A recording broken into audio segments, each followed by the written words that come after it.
తర్వాత సార్ 55 కనుక చేరినట్టయితే 55కి మనకు అక్కడికి వస్తుంది సార్. Okay okay. అక్కడికి వస్తే అక్కడ లాస్ట్లో ఉన్నటువంటి ఏవైతే ఉన్నాయో ఒక 20 ఇండ్లు ఉంటాయి. ఆ 20 ఇండ్ల వాళ్ళని మనం ఎవాక్యుయేషన్ చేసి బీపీఎల్ స్కూల్లో పెట్టేస్తాం. ఓకే.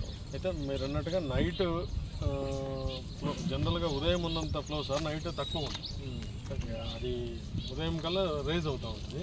మనము మ్యాక్సిమం మనం ముందే అంచనా వేసుకొని నైట్ కల్లా వాళ్ళని తీసి అక్కడ పెట్టేస్తాం. 50 దాటిన తర్వాత రిస్క్ చేయం సార్. 50 దాటిన తర్వాత వాళ్ళతో మనం రిస్క్ చేయం. ఇట్లా వస్తుంది తర్వాత చిన్న మావుతో పెట్టండి సార్. ఆల్రెడీ చేస్తాం, అనౌన్స్మెంట్ అక్కడ పెట్టేస్తాం. ఇప్పుడు మనకు భాస్కర్ నగర్ మొత్తం ఎన్ని ఇళ్ళు అది? 60 సార్.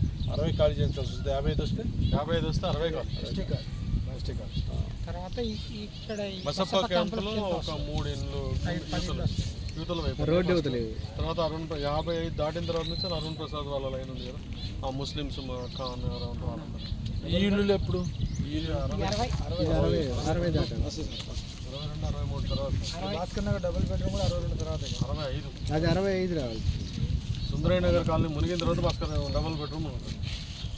సుందరయ్య నగర్ మునగాలి. సుందరయ్య నగర్ 62లో సార్. 62 సుందరయ్య నగర్. ఇక 60 నుంచి అబ్బో చాలా అలర్ట్ కావాలి అందరం. 60 అంటే చాలా ప్రెషర్ ఉంటుంది. 50 దాటిన దగ్గర 55 నుంచి స్టార్ట్ సార్. 55 నుంచి 2022లో 72 చిల్లర. 72 అయితే సార్ మనకి 60 దాటిన తర్వాత సార్ అన్నట్టుగా సార్పాకి ఎన్ని 60 ఫ్యామిలీస్ దాటిన తర్వాత ఎవ్రీ 100 ఫ్యామిలీస్ ఒక 2000 ఫ్యామిలీస్ వచ్చాయి. ఎక్కడ సార్? సార్పాక ఎక్కువ